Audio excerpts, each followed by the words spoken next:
Mesdames et messieurs, bonjour, bienvenue sur ce cours d'introduction pour l'électricité.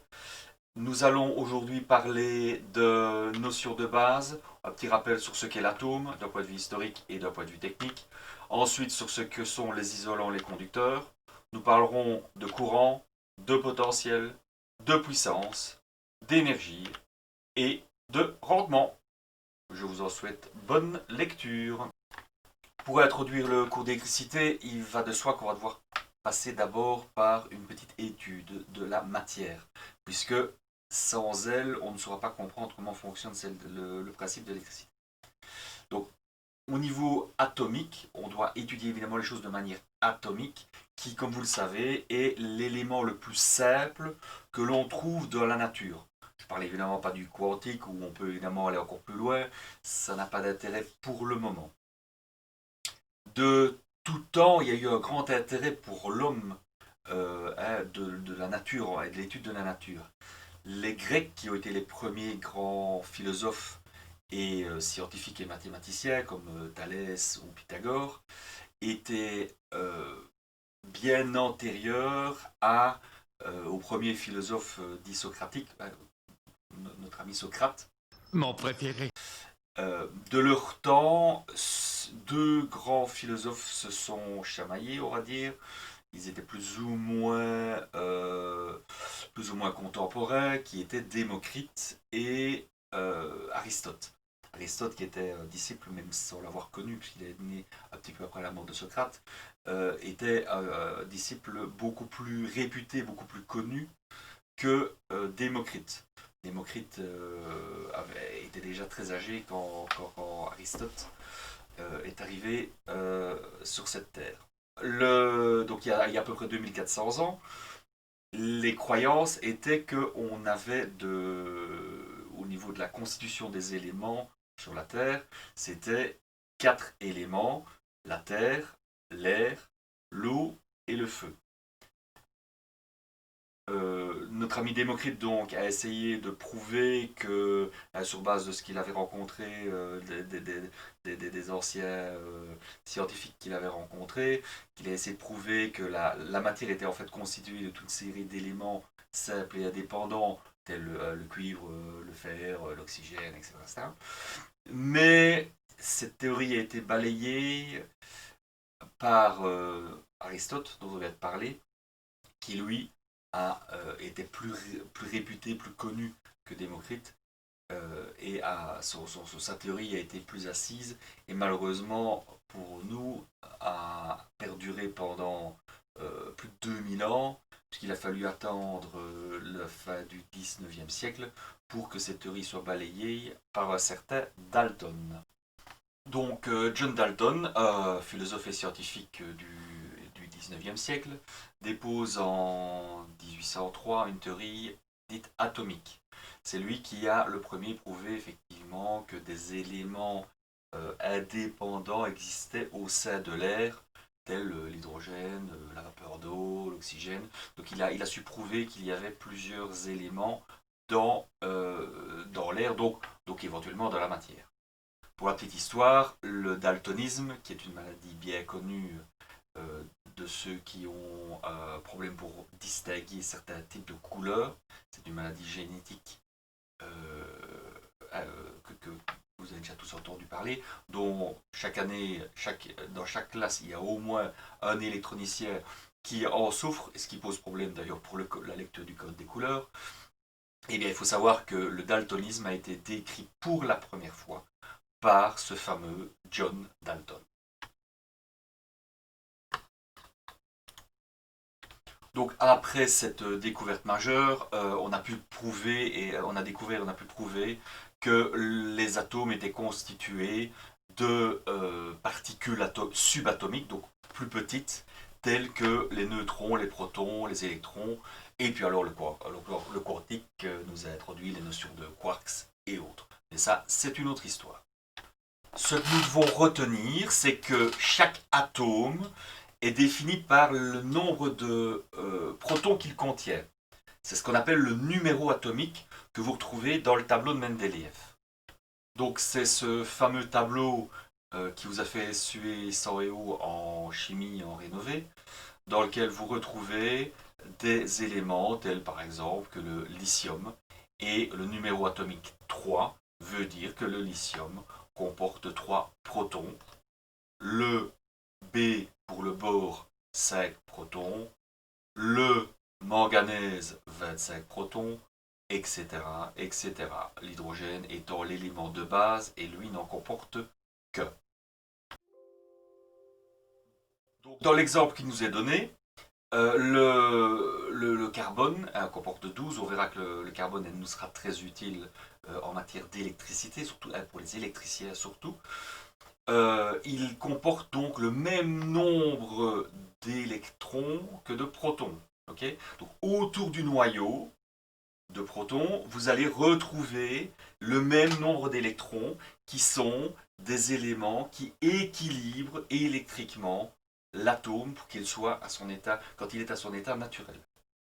Si vous prenez maintenant l'élément un élément simple du tableau de Mendeleïev, ici l'exemple c'est le fer, Fe, vous constaterez en fait que le numéro atomique c'est 26, donc on vient de dire il y aura 26 protons, 26 électrons, et vous avez ici un autre élément qui apparaît, qui est le 55, 5584, qui veut dire quoi?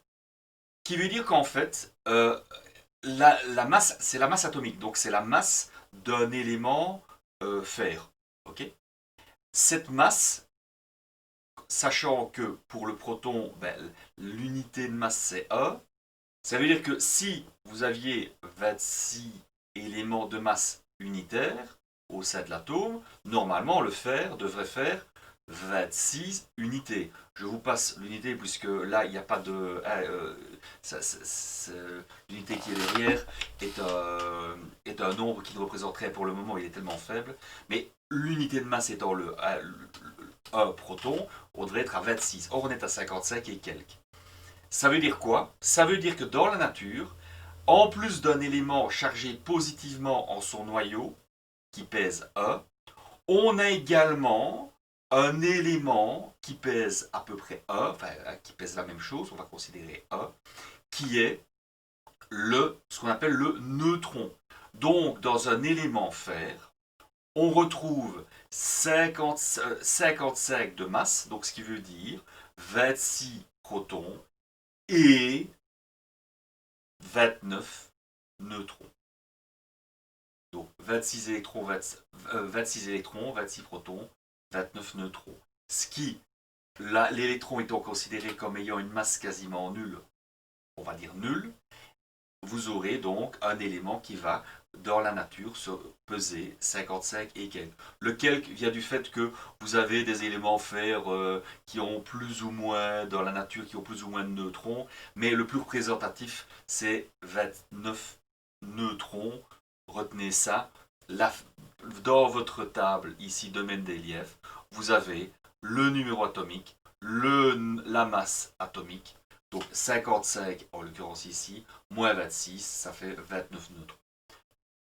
Si vous faites la même chose avec la carbone, vous comprendrez facilement que s'il a un numéro atomique de 6, ça veut dire qu'il a 6 protons, 6 neutrons, et 12 de masse atomique, donc il aura 12 moins 6, 6 neutrons. Donc, autour du noyau, les électrons gravitent sous toute une série de couches indépendantes suivant le nombre d'électrons que l'on va trouver autour de l'atome. Donc si on prend le carbone, on va trouver 6 électrons. Ces 6 électrons vont graviter sous différentes couches. Alors ces couches sont réparties de la manière suivante. Donc elles portent le nom de K, L, M, N, O, P, etc., etc. Au fur et à mesure que vous allez avoir besoin d'un certain nombre d'électrons autour de votre atome, donc pour l'hydrogène, on a vu que c'était A, c'est pas compliqué. On a un proton, on a un neutron qui gravite tout seul tout autour. Pour le carbone, par exemple, on a vu que c'était 6. Donc 6 protons et il faut donc 6 électrons. Ces 6 électrons vont donc se répartir de la manière suivante. Première couche, on sait en mettre maximum 2. Donc ça veut dire 2 électrons sur la première couche, il en reste 4. Ces 4 électrons vont donc se répartir sur la deuxième couche. On voit que la deuxième couche, elle, c'est 8 électrons maximum. Supposons qu'on en ait eu 9 à mettre. À ce moment-là, c'était 9 de plus que la première couche. Donc 2 sur la première couche, 9 à mettre sur la deuxième couche. Ah, on a 8 places. Donc à ce moment-là, on augmente encore d'une couche et on va mettre ça sur la couche suivante. Ces couches ont donc chacune de ces couches a un maximum d'électrons possibles sur celle-ci, à savoir K 2 électrons, L 8 électrons, M 18 électrons. Si vous analysez un petit peu plus loin, vous verrez qu'en fait c'est le numéro de couche, si on prend K comme étant la première couche par exemple, eh bien le nombre d'électrons maximum qu'on va retrouver sera égal à 2 fois N, donc le numéro de la couche, au carré. Donc première couche, 2 fois N au carré, ça fait 2. Deuxième couche, 2 fois 2 au carré, 4 ça fait 4 fois 2, ça fait 8. 8 électrons. Troisième couche, 2, 3 au carré, ça fait 9 fois 2, 18. Et ainsi de suite. Alors, les électrons vont donc se répartir ainsi, vont remplir petit à petit toutes les couches tout autour en fonction des besoins. Si on prend ici le magnésium, on voit que la première couche est bien remplie, donc 2 électrons. La deuxième couche est bien remplie, 8 électrons, ça fait au total 10. Et il en reste 2, ça fait 12. Donc le numéro atomique du magnésium, normalement, si on retourne sur le tableau de Mendeleïev, on constatera bien qu'il vaut 12. Parlons maintenant de l'unité qui représente l'électron. Donc l'électron est la partie et la particule et vraiment l'élément qui est à la source, à la base du phénomène d'électricité, le phénomène électrique.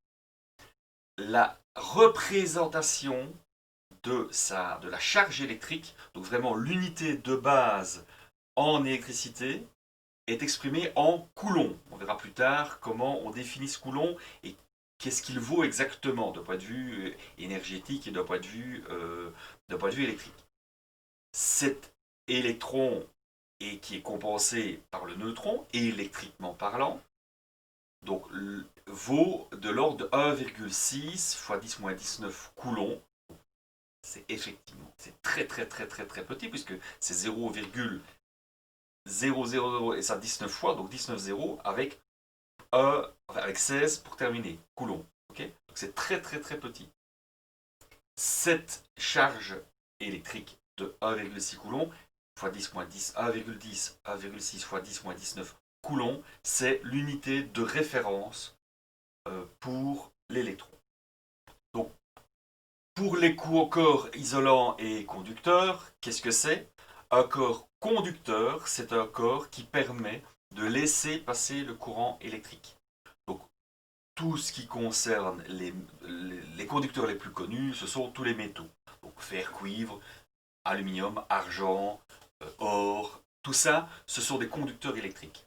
À l'inverse, les isolants, ce sont tous les éléments qui ne savent pas conduire l'électricité, comme le papier, le caoutchouc, le plastique, le béton, enfin, sauf quand il est armé évidemment, et ça c'est ce qui peut poser problème d'ailleurs sur certains bâtiments, mais dans l'ensemble, les matériaux non conducteurs, donc les matériaux isolants, sont beaucoup plus nombreux dans la nature que les matériaux conducteurs.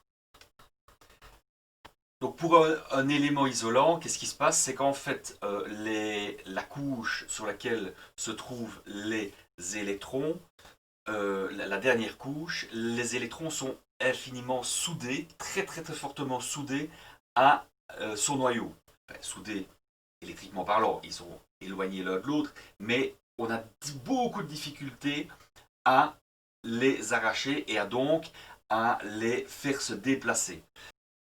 Dès le moment où ils vont commencer à se déplacer, on va parler alors de claquage de l'isolant. A l'inverse, les éléments dits conducteurs, les corps conducteurs, ce sont les éléments où les électrons peuvent se libérer facilement de leur dernière couche et se déplacent facilement. Il y a donc un courant électrique qui peut y circuler de manière aisée. Donc si on prend un corps dit neutre électriquement, qu'on le frotte et qu'on lui arrache toute une série d'électrons, il devient chargé positivement. L'exemple, c'est en hiver, vos petites polaires assez fines que vous frottez sur votre corps et que vous enlevez. Il va se charger positivement et vous allez voir apparaître des petites étincelles qui sont en fait des petits arcs électriques, donc des petites circulations de courant électrique dans l'air.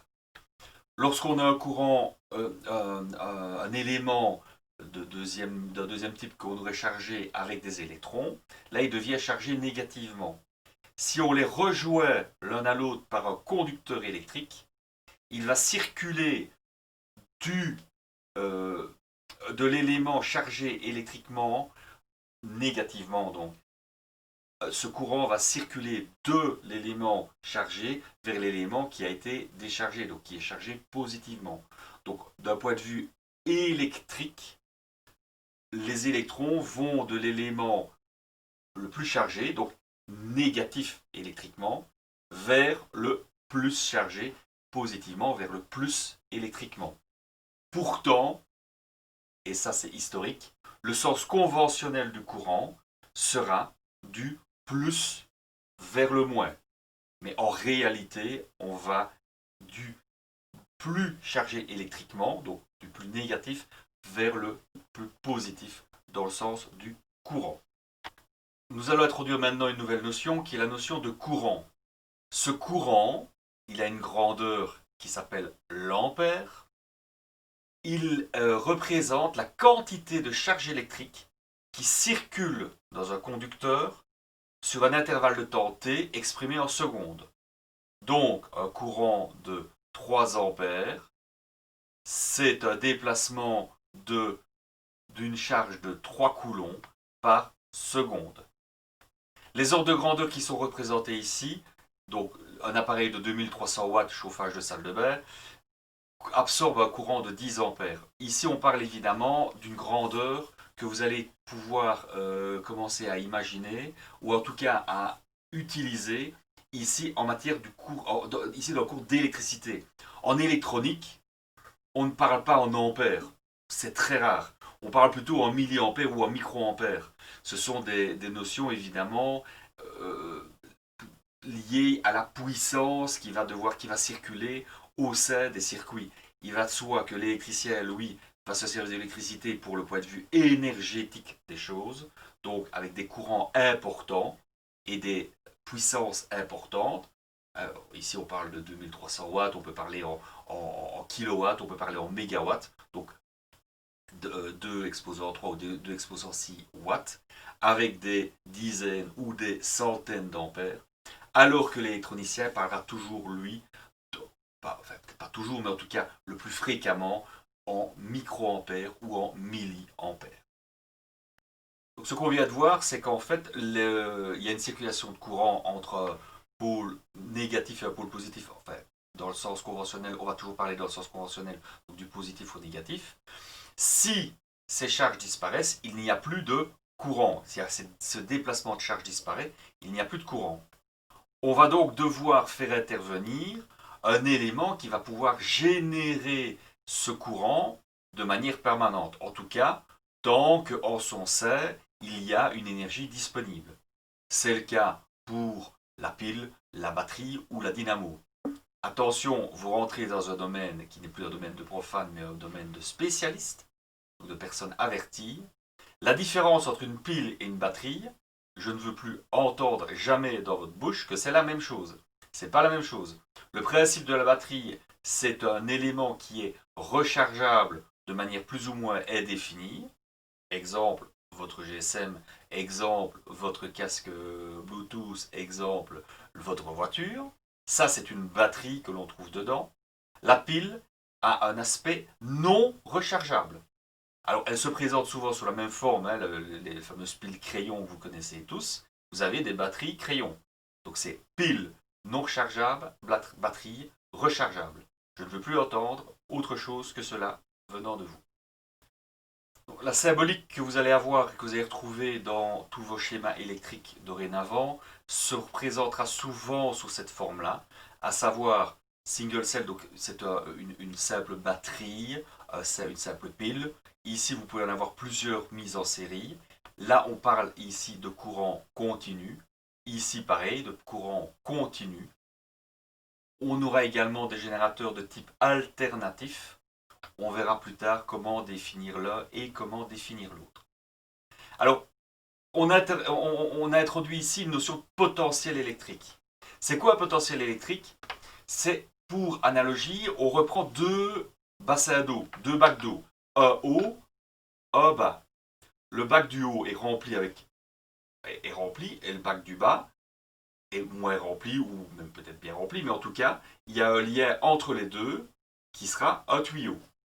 Eh bien, le potentiel du bac du haut est plus important puisque l'eau est plus haute et si on ouvre la vanne, on va avoir cette eau qui s'écoule du point haut au point bas.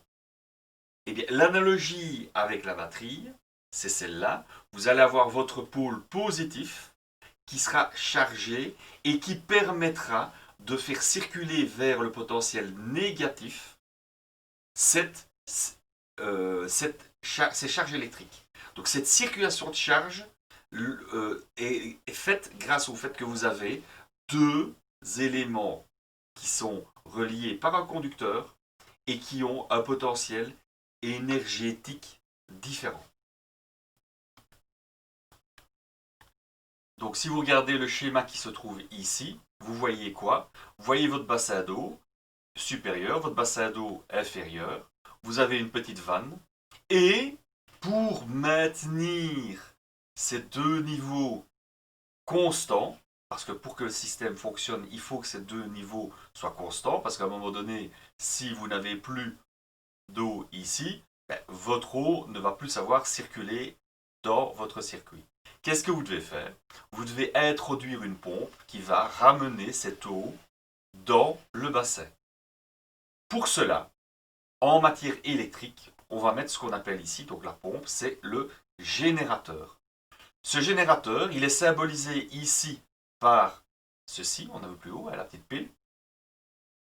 Pour que ça fonctionne, il faut que l'on ait un conducteur électrique qui soit branché dans notre circuit, sur les deux bornes de l'élément consommateur, qui ici est symbolisé par une lampe. Et vous allez avoir donc une circulation du courant grâce au générateur. Cette circulation va se faire dans ce sens-là, du point positif au point négatif, en passant par la lampe. Qu'est-ce qui va se passer? Le courant circulant dans la lampe va s'illuminer.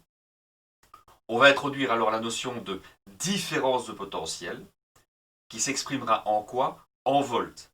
Ce sera cette différence de potentiel entre le plus et le moins. Donc chaque élément ici a un potentiel spécifique, celui-là et celui-là. La différence de niveau entre les deux s'exprime en volts et est normalement constant.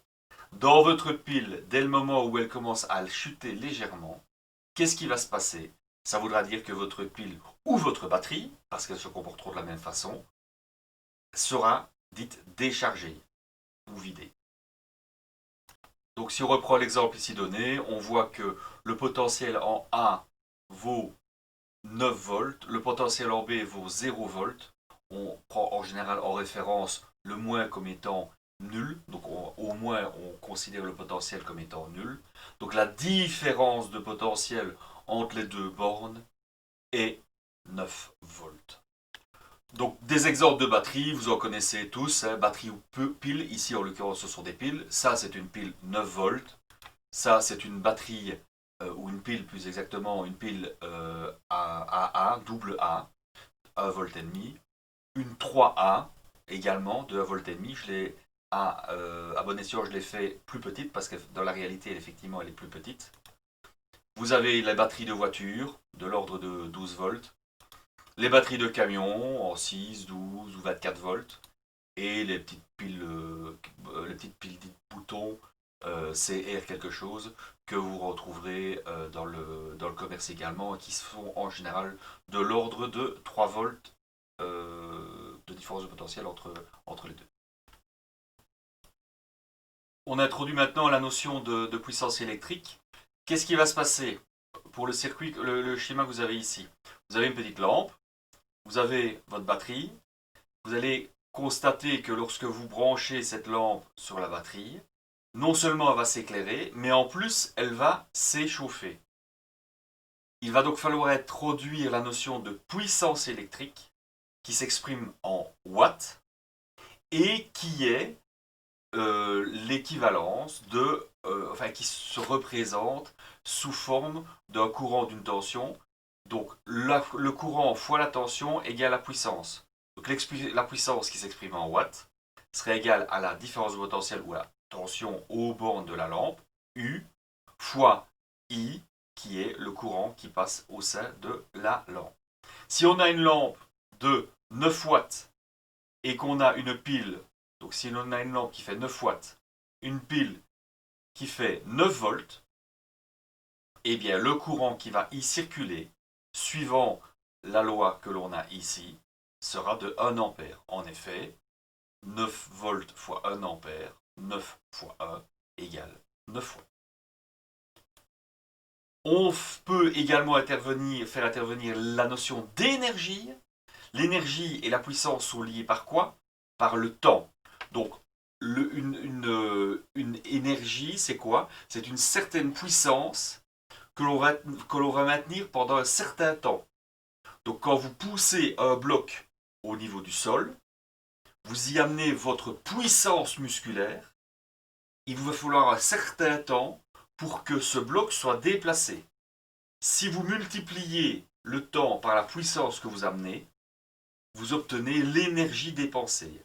Cette énergie s'exprime en joules, suivant le système international, le fameux MKSA, ou en kilojoules, ou dans le cadre des batteries, comme on vient de voir, en wattheure ou en kilowattheure.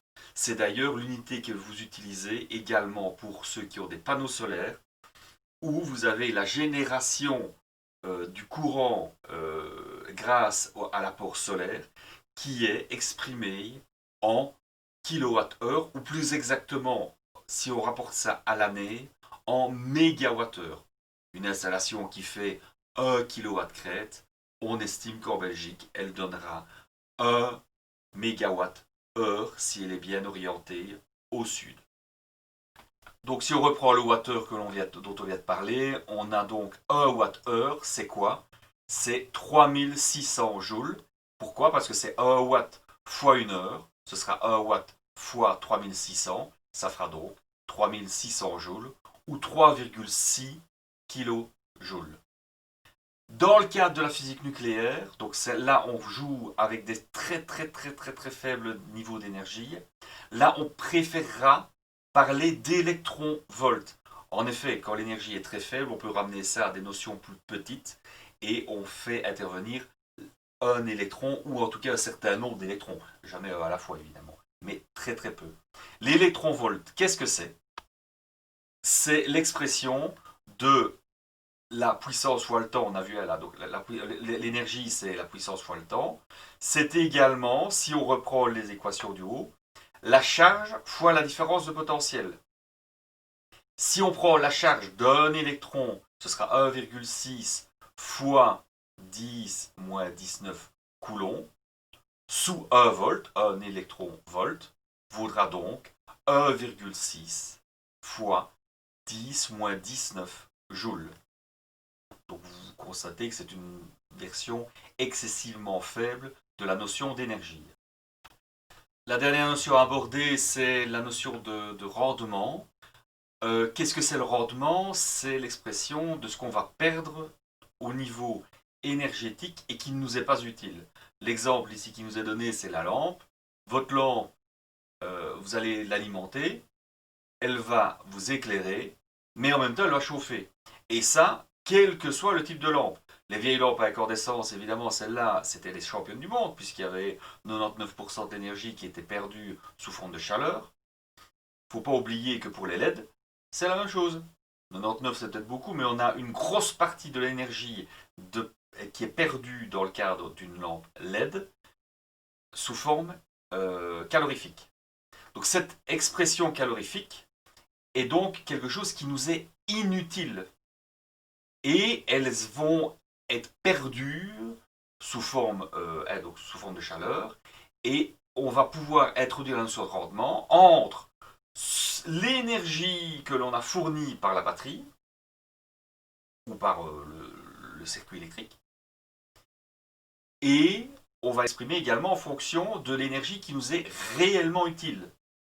Donc pour le circuit électrique, on voit donc qu'on a une puissance utile qui est l'énergie fournie, divisée par l'énergie qui est fournie. Ce rendement sera donc de l'ordre de 0 à 100%. On ne peut pas, et je ne veux jamais entendre dans votre bouche, même quand on parle de pompe à chaleur, parce qu'il y en a beaucoup qui parlent de pompe à chaleur avec des rendements de 3 ou de 4, c'est faux. Un rendement n'est jamais supérieur à 100%. Le maximum que vous allez avoir, ce sera toujours 100%.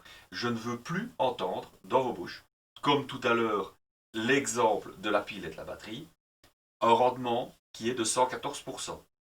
Ça n'existe pas. Le jour où ça marche, où vous avez réussi à prouver que vous avez un rendement supérieur, à ce moment-là, vous allez déposer au comité Nobel et vous serez nobélisable. Vous aurez $1 million au moins sur votre compte. Donc vous dire que ça n'arrivera pas. Donc, un générateur qui fournit moins d'énergie que ce qu'on en récupère, ça n'existe pas. Un rendement est toujours inférieur à 100%. Le meilleur exemple d'un rendement excessivement faible d'une batterie et d'une perte calorifique est exprimé comme ceci. Évidemment, ce qu'ils sont en train de faire, ne le reproduisez jamais chez vous. C'est juste pour montrer ce qui peut se faire, ce qui peut arriver quand une batterie de GSM est mise en court-circuit de manière un peu trop brusque. Donc vous pourriez avoir ce genre de choses qui arrivent dans votre poche. Bon, normalement, il y a assez de sécurité pour ne pas que ça arrive. Ici se termine notre première vidéo. J'espère qu'elle vous aura intéressé. Je vous donne rendez-vous dans la suivante où on va parler des lois de base de l'électricité.